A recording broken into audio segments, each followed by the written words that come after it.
Hey everyone, in this video, I'm going to show you how to transfer Ethereum from Coinbase to Coinbase Wallet.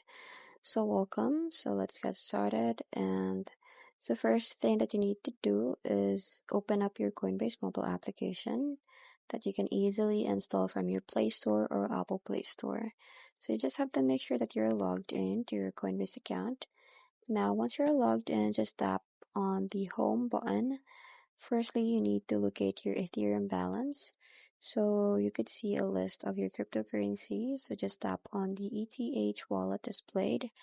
Now after that, just tap on transfer button. Then you might also see options like send or withdraw. So you just have to select transfer to Coinbase Wallet. Then enter the transfer amount that you choose to transfer your entire balance or a specific amount as well.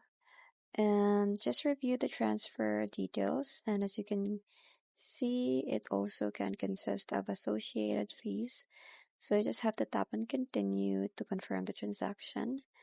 So you might be prompted for the two-step authentication code for additional security as well. Now after that, you will be able to transfer your ETH or Ethereum to your Coinbase wallet successfully. And that's it. I hope you find this video helpful. Thanks for watching, and I'll see you in my next one. Bye!